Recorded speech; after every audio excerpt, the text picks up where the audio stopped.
اعوذ باللہ من الشیطان الرجیم بسم اللہ الرحمن الرحیم تلک الایام نداولها بین الناس وقال اللہ تبارک و تعالی فی مقام آخر ربنا آتنا فی الدنیا حسنہ وفی الآخرۃ حسنۃ وقنا عذاب النار صدق اللہ مولانا العظیم اللہم صلی علی سیدنا و مولانا محمد وعلی آل سیدنا و مولانا محمد مبارک وسلم وصلی علیہ۔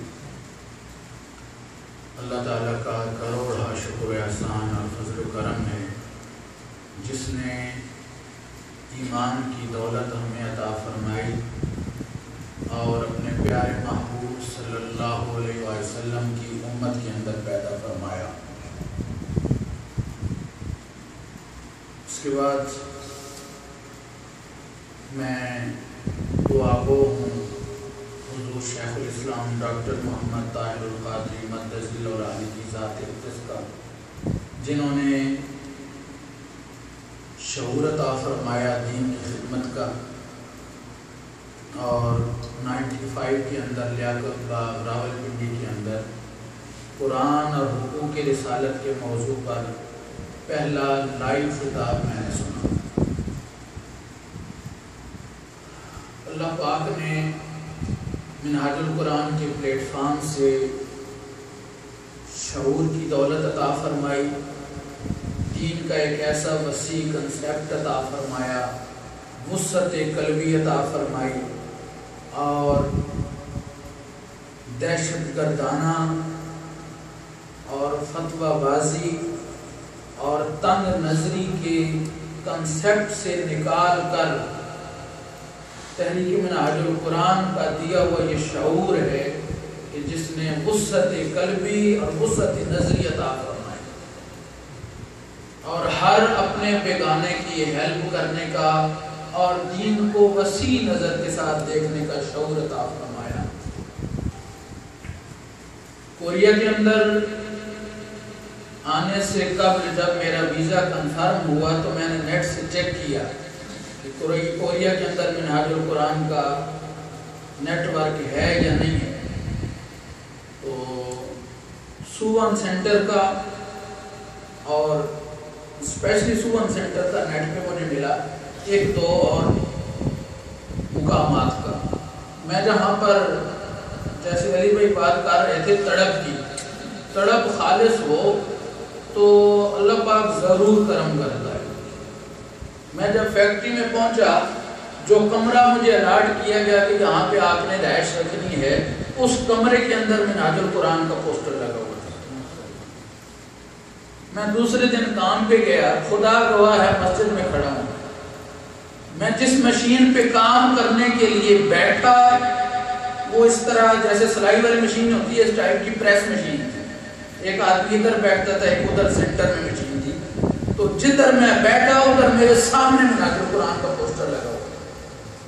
میں نے وہاں سے معلومات لی دوستوں سے، تو چودھری جمیل صاحب کا مجھے پتہ چلا پہلا پروگرام کوریا کے اندر فیکٹری سے باہر میں نے جو پہلا سفر کیا وہ میلاد مصطفیٰ کانفرنس ایگو میں جو ہو رہی تھی، اور علامہ غلام ربانی تیمور صاحب تشریف لائے تھے اس کے اندر خطاب کے لیے، وہ میرا پہلا سفر تھا کوریا کے اندر فیکٹری سے باہر نکلنے کا۔ اس میں نے تلاوت کی تھی، پھر علی بھائی سے رابطہ ہوا، ان کی محبت، ان کا خلوص، تو کچھ مسائل اس قسم کے تھے۔ میں نے فیکٹری چھوڑی اور میرا ٹارگٹ یہی تھا، انسن شیوا انجن۔ اس وقت کی کابینہ اور دوستوں نے بھرپور زور لگایا، یہاں تک کہ میں یہاں پہ کنٹریکٹ کرنے کے بعد میں نے ان کو بتایا کہ میں یہاں آ گیا ہوں اور میں نے یہاں پہ کنٹریکٹ کر لیا۔ لیکن ان سب کو چھوڑ کر آئیک سینٹر کی محبت تھی، اللہ پاک نے یہاں پر مجھے لانا تھا کہ میں یہاں پہ آ گیا۔ جتنا مجھ سے ہو سکتا تھا اللہ پاک نے جتنی توفیق دی، اپنی طرف سے میں نے کوشش کی بہتر سے بہتر سیٹ اپ کو چلانے کی، لیکن چونکہ میں 24 گھنٹے صرف سینٹر کے لیے تو نہیں تھا، یہاں پہ آپ کو پتہ ہے لیبر کا سسٹم، فیکٹری کی مجبوریاں، حالات واقعات، ساری چیزیں، اس کے باوجود جتنا ہو سکا میں نے اپنی طرف سے کوشش کی کہ دین کی خدمت کو اور اس سینٹر کو بہتر سے بہتر انداز میں چلایا جا سکے۔ اور حضور نبی کریم صلی اللہ علیہ وسلم کی سیرت اقدس سے اخذ کرتے ہوئے میں نے پاکستان میں بھی اور یہاں پر بھی اپنا پرسنل ماحول ایسا رکھا کہ دین سیکھنے کے لیے یا کوئی بات پوچھنے کے لیے کوئی بھی آدمی جھجک محسوس نہ کرے، برادرانہ ماحول، دوستانہ ماحول، جہاں استاد کی حیثیت سے کام کرنا تھا وہاں استاد کی حیثیت سے کام کیا، جہاں بھائی کی حیثیت سے مجھے کام کرنا تھا وہاں بھائی کی حیثیت سے کیا۔ تو ہر حوالے سے جیسے میں نے مناسب سمجھا کہ یہاں پر میں نے ایسے کام کرنا ہے تو میں نے کوشش کی اپنی طرف سے۔ اور اس کے ساتھ ساتھ الحمدللہ ویلفیئر کے حوالے سے کہ اب اس ایریے کے اندر کسی سے بھی پوچھیں گے تو اپنے پاس سے اپنے کئی دفعہ میں نے اپنی دہاڑی ضائع کر کے اپنے پاس سے خرچہ کر کے دوستوں کو جاب تلاش کر کے دی۔ یہ کہنے کا ایک مقصد یہ ہے کہ دین کا ایک وسیع کنسیپٹ ہے، اور یاد رکھیں ابھی یہ قربانی کا مہینہ چل رہا ہے، جو بندہ قربانی نہیں دیتا اور نہیں دے سکتا وہ کبھی کسی مقام پر نہیں پہنچ سکتا۔ اسلام تو سکھاتا ہی ہمیں قربانی ہے، محرم میں 10 محرم کو کربلا کی قربانی ہے، 10 ذی الحج کو منا کی قربانی ہے۔ اسلامی سال کا آغاز بھی قربانی سے ہوتا ہے، اختتام بھی قربانی سے ہوتا ہے۔ یہ ہمارے لیے ایک میسج ہے، اور دین کس طرح ہم تک پہنچا یہ اگر آپ میں سجیسٹ کروں گا آپ بھائیوں کو کہ آپ اسپیشلی اس حوالے سے دین کو اسٹڈی کریں کہ دین کس طرح ہم تک پہنچا اور یہاں تک دین کو پہنچتے پہنچتے کیسے کیسے کٹھن مراحل سے گزرنا پڑا، اس کے لیے لوگوں نے کیسی کیسی قربانیاں دی، تب جا کے یہ دین ہم تک پہنچا ہے۔ اتنی آسانی سے نہیں مل گیا۔ اس کے لیے ایک بہت اہم جو چیز ہے وہ ہے اپنی انا کو ختم کرنا۔ دین کی خدمت اگر آپ کرنا چاہتے ہیں تو اس کے لیے پہلا کام آپ کو یہ کرنا ہوگا کہ اپنی انا ختم کرنی ہوگی کہ میں یہ ہوں۔ جب آپ دین کا کام کرنے نکلیں گے وَتَوَاصَوْا بِالْحَقِّ کریں گے تو پھر آپ کو باتیں طرح طرح کی لوگ کریں گے، ایسے ایسے لوگ باتیں کریں گے جن کو آپ منہ لگانا گوارا نہیں کرتے، جن کے سلام کا جواب دینا بھی آپ گوارا شاید نہ کریں، لیکن دین کی دعوت لے کر ایسے لوگوں کے پاس بھی آپ کو جانا پڑے گا۔ دین کی خدمت کے لیے، دین کی دعوت کے لیے، پروگرام کے لیے، فنڈنگ کے لیے، ہر حوالے سے جیسے آپ دین کی خدمت کے لیے نکلیں گے تو طرح طرح کے لوگوں سے واسطہ پڑے گا۔ آپ کے اوپر ایسے ایسے اوبجیکشن ہوں گے، ایسے ایسے اعتراضات ہوں گے کہ آپ کے خواب خیال میں بھی نہیں ہوگا، لوگ ایسی ایسی باتیں آپ کے بارے میں کریں گے۔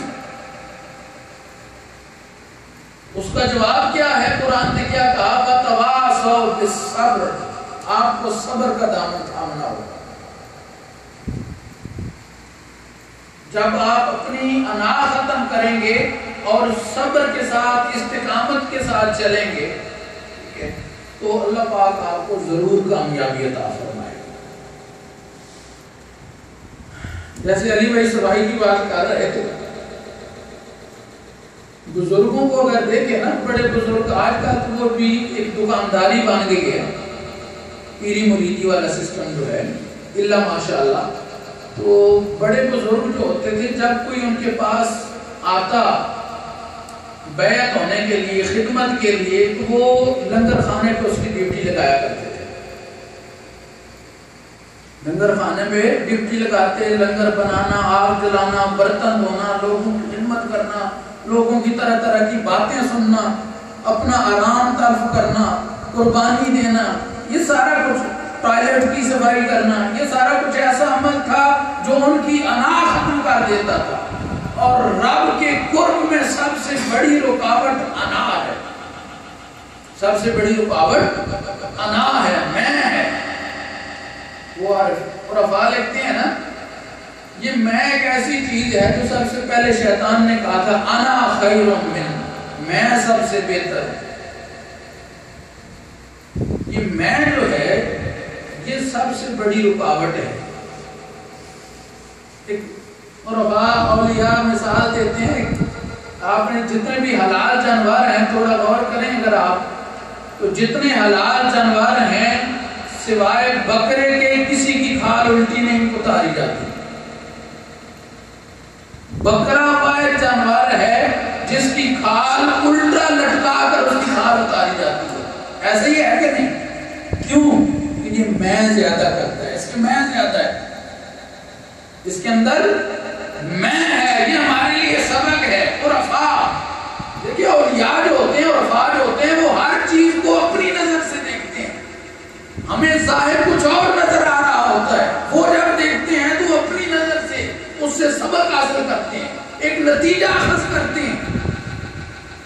تو عرفا کہتے ہیں کہ دیکھو یہ تمہارے سامنے یہ میں کرتا ہے تو سب کے سامنے الٹا لٹکا کر اس کی کھال اتاری جاتی ہے۔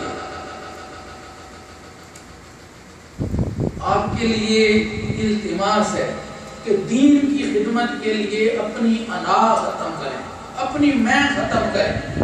کسی کے پاس جانا ہے اس میں جھجک محسوس نہ کریں۔ مسجد کی صفائی کرنی ہے، نو پرابلم، اس میں جھجک محسوس نہ کریں کہ کوئی بھی کام کرنا ہے دین کا، کوئی باتیں کرتا ہے تو کرتا رہے۔ آپ کا ضمیر مطمئن ہے، آپ اللہ کی عدالت میں اپنے آپ کو بری الذمہ سمجھتے ہیں اور آپ کے پاس پروف ہیں کہ آپ نے کوئی ایسا کام نہیں کیا۔ جو بندہ اعتراض کر رہا ہے تو اعتراض تو دنیا، ساری دنیا تو خدا کو خدا نہیں مانتی ابھی تک، جو سارا کچھ جس نے بنایا ہے سارا کچھ عطا کرنے والا ہے۔ ساری دنیا نے تو ابھی تک نبی کو نبی نہیں مانا۔ ایسے ممکن نہیں ہے کہ ساری دنیا آپ کے گیت گانے لگ پڑے، سارے آپ کو مان جائیں۔ رات اور دن، روشنی اور اندھیرا، ٹھنڈا اور گرم، پانی اور آگ، ایک سسٹم ہے۔ اگر یہ اپوزٹ نہ ہو تو دوسرے کی قدر نہیں ہوتی۔ یہ رب کا بنایا ہوا ایک سسٹم ہے۔ اس کے بعد ایک جو میں کنسیپٹ آپ بھائیوں کو دینا چاہتا تھا، دیکھیں اللہ پاک نے آپ کو ایک موقع دیا فائنینشل اپنے آپ کو مضبوط کرنے کا۔ دین کا جو تصور ہے وہ یہی ہے کہ آپ اپنی دنیا کو بھی بہتر کریں اور آخرت کو بھی بہتر کریں۔ دین ہمیں کسی صورت میں یہ نہیں کہتا کہ آپ دنیا کو چھوڑ کر کسی کونے خدرے میں بیٹھ کر صرف اللہ اللہ کریں، وہ رہبانیت ہے، اور اسلام میں رہبانیت منع ہے۔ لا رہبانیت فی الاسلام، اسلام میں رہبانیت کا کوئی تصور نہیں ہے۔ دوسری طرف اسلام یہ بھی نہیں کہتا کہ دین کو چھوڑ کر آپ صرف دنیا کے پجاری بن جائیں، صرف دنیا کو اپنا خدا بنا لیں، اس طرح اس کی پوجا کریں، اتنے دنیا دار ہو جائیں کہ دین بھول جائے، ایسا بھی نہیں۔ تو کیا کریں؟ دنیا کے اندر رہتے ہوئے دنیا کی ساری مصروفیات، شادی بیاہ، اولاد، بیوی، بچے، کاروبار، سارا کچھ کریں، مگر اس سب کے اوپر آپ کا دین حاوی ہونا چاہیے۔ اس سب کے اوپر آپ کا دین حاوی ہونا چاہیے۔ یہ ساری چیزیں آپ کو اللہ کے دین سے دور نہ کریں۔ اور یاد رکھیں اگر آپ کی دنیا اچھی نہیں ہوگی، جو بندہ دنیا اچھی نہیں کر سکا اپنی، وہ اپنی آخرت کیسی اچھی کرے گا؟ اس لیے یہ دعا آپ غور سے پڑھیں اس کو۔ اللہ پاک نے دعا سکھائی، ربنا آتنا فی الدنیا حسنہ، یا باری تعالیٰ میری دنیا جو ہے اس میں مجھے بھلائی عطا فرما۔ اگر آپ کی دنیا اچھی ہوگی، آپ بہتر کما رہے ہوں گے، بہتر بزنس کر رہے ہوں گے، آپ خوشحال ہوں گے، آپ دین کی خدمت بہتر انداز میں کر سکیں گے۔ جو بندہ بھوکا ہے، اس کے بچے بھوکے ہیں، اس کے گھر کھانے کے لیے نہیں ہے، آپ اس کو کہیں 40 دن کے لیے میرے ساتھ اور چلا لگانے کے لیے وہ جائے گا؟ نہیں جائے گا۔ اس کو آپ کہیں آج ہمارے پاس محفل ہے یار آ جاؤ، تو 2-4 گھنٹے یہاں پر بیٹھو، نہیں آئے گا۔ وہ اگر نماز بھی پڑھے گا تو اس کے خیال میں اس کے بچے ہی روتے رہیں گے۔ اس لیے فرمایا کاد الفقر ان یکون کفرا، قریب ہے کہ فقر آدمی کو کفر کی طرف لے جائے۔ غربت، فاقہ کشی اور یہ چیزیں ایسی چیزیں ہیں۔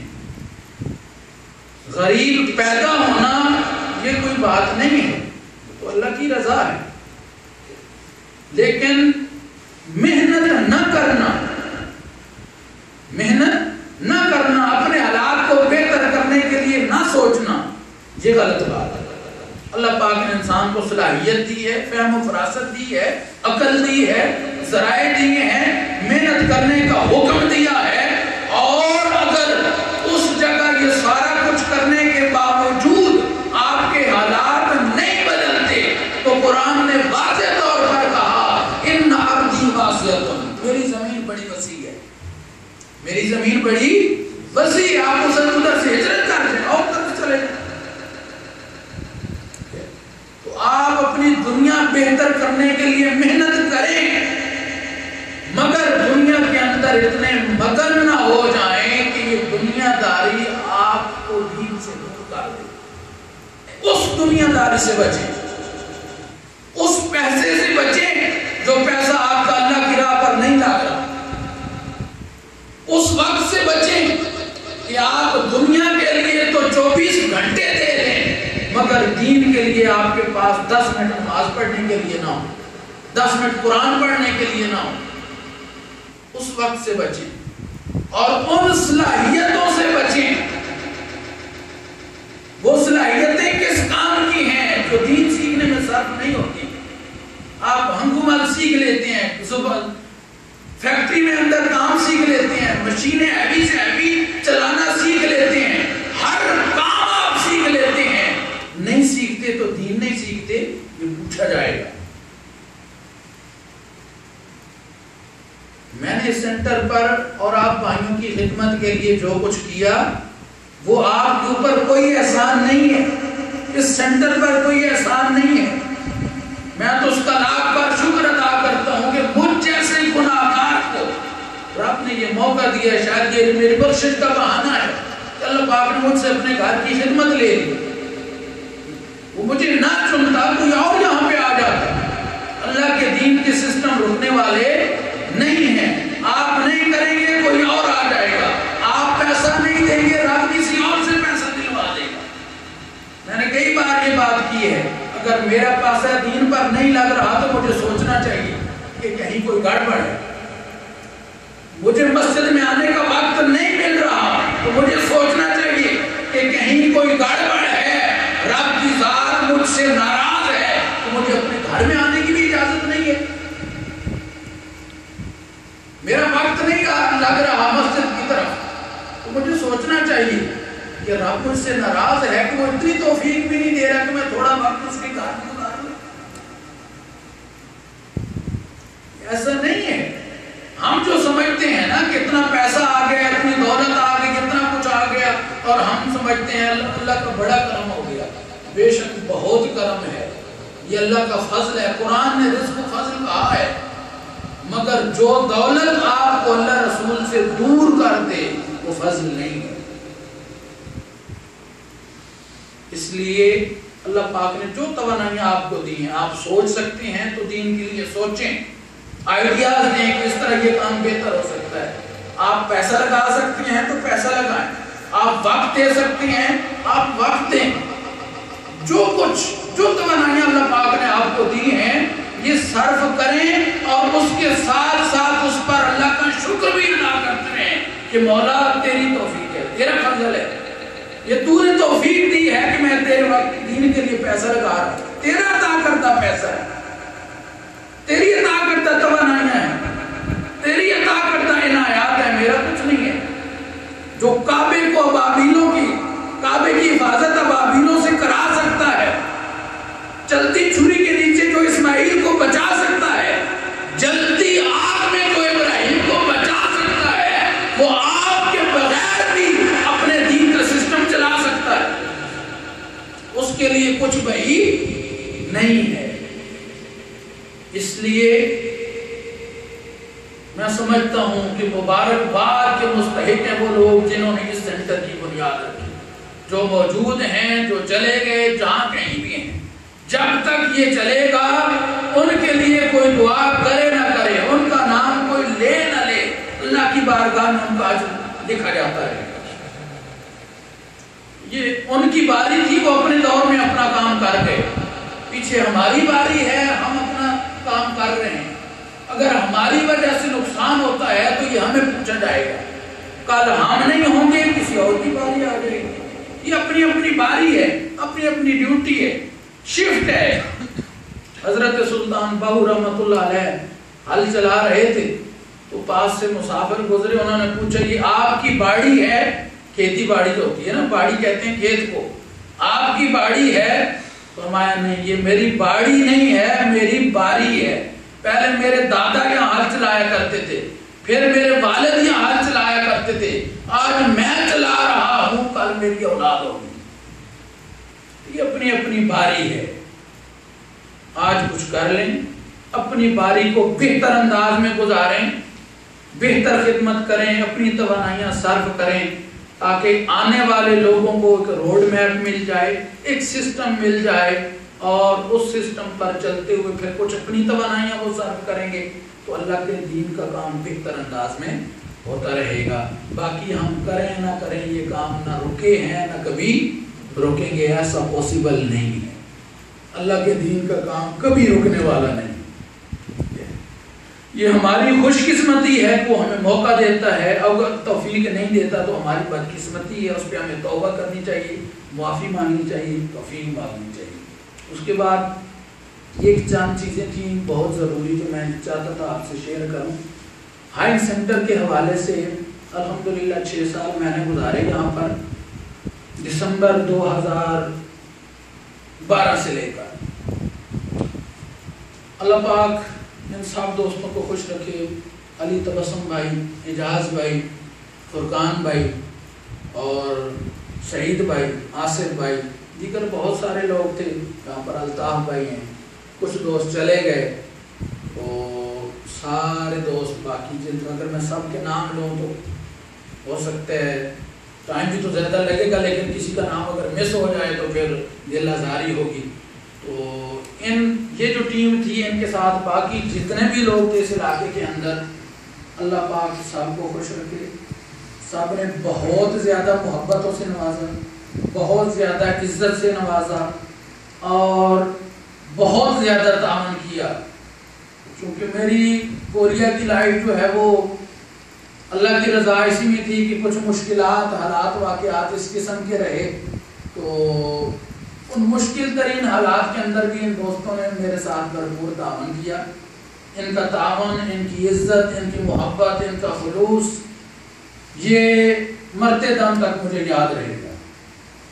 اور میں ان دوستوں، سب دوستوں کے لیے دعا گو ہوں کہ اسی طرح ٹیم ورک کے ساتھ آگے بڑھتے رہیں.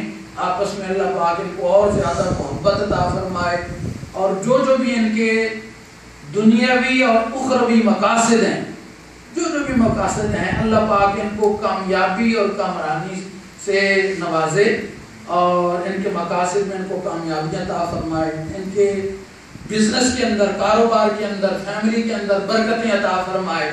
اور دنیا میں جو یہ چاہتے ہیں کہ ہماری ایسی لائف ہو، اللہ پاک اس دین کی خدمت کے صلے میں ان کو ایسی لائف عطا فرمائے کہ ان کی چاہت پوری ہو جائے. اور جو آسائشیں، جو لائف سٹائل، جو سہولیات وہ چاہتے ہیں کہ ہماری زندگی کا معیار یہ ہو، اللہ پاک اس سے بھی بڑھ کر ان کو عطا فرمائے. اس کی خزانوں میں کمی کوئی نہیں ہے.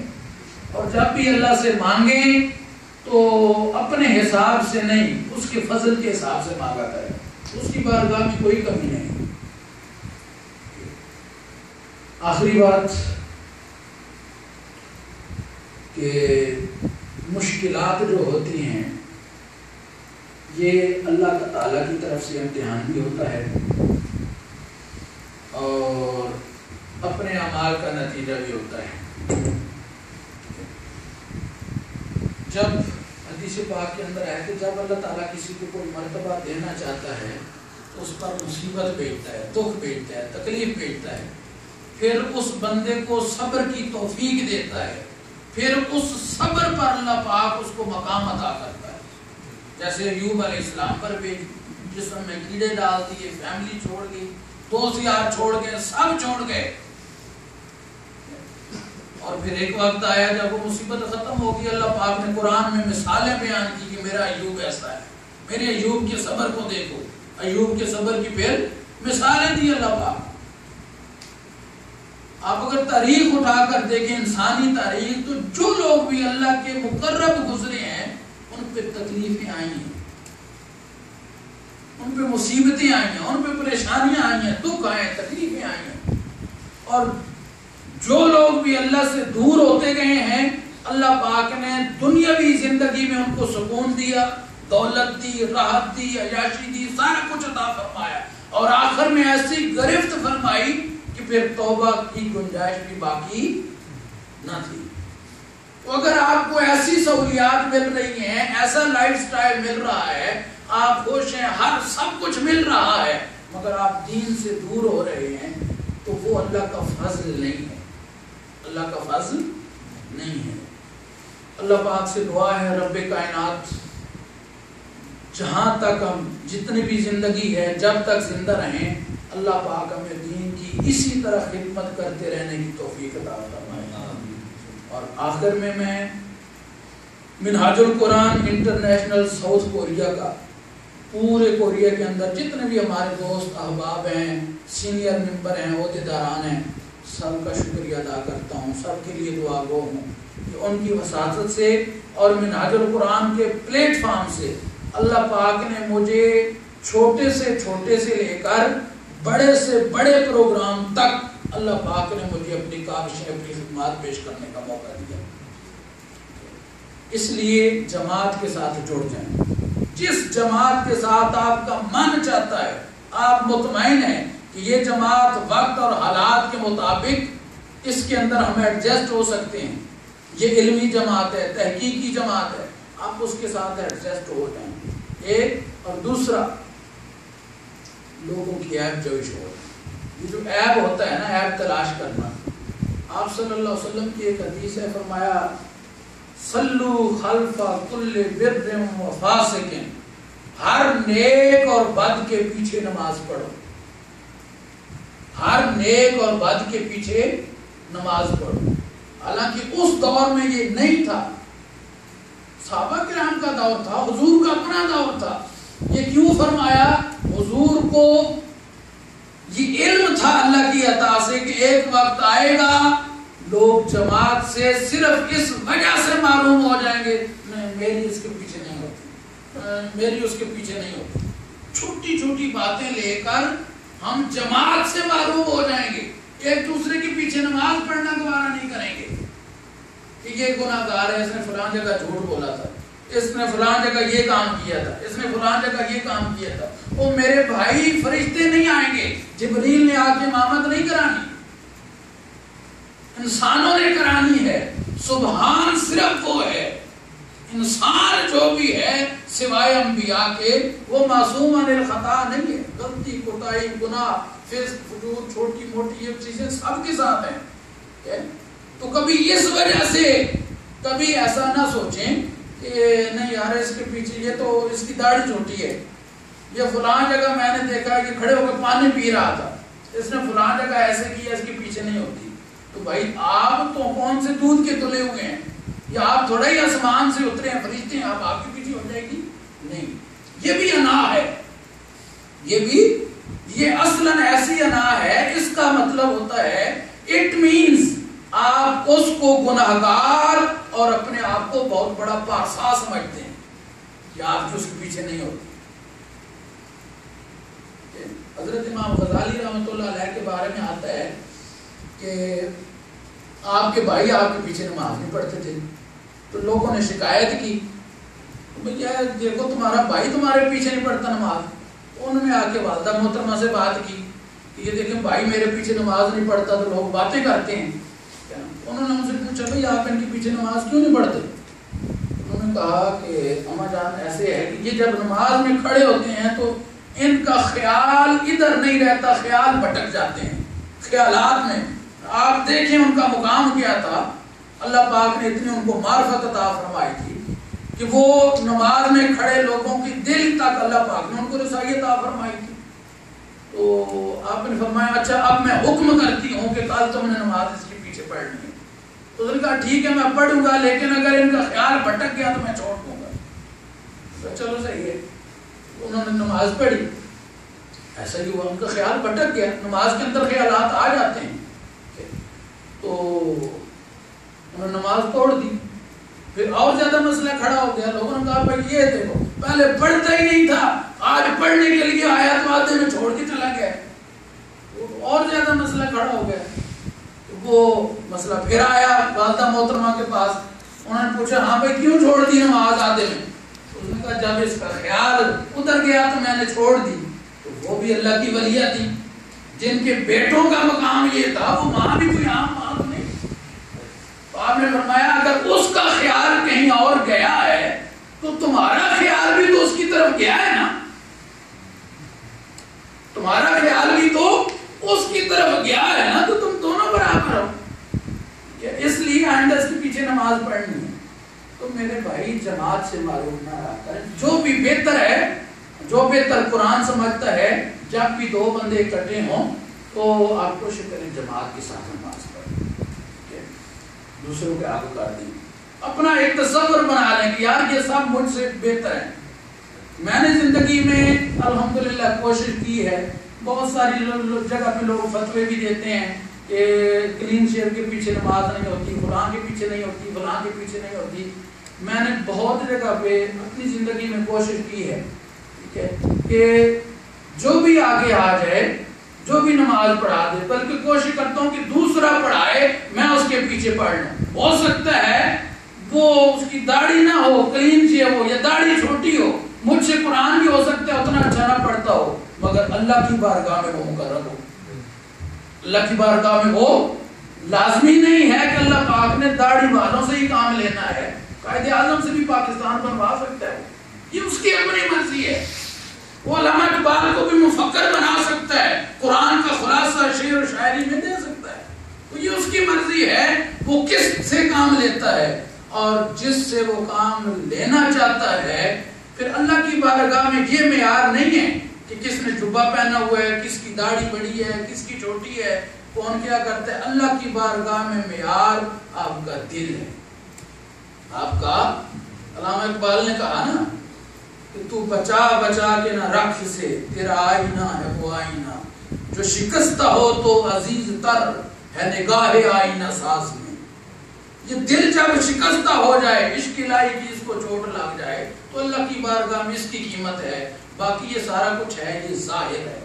اگر ظاہر اور ہے باطن اور ہے تو پھر بات بننے والی نہیں ہے.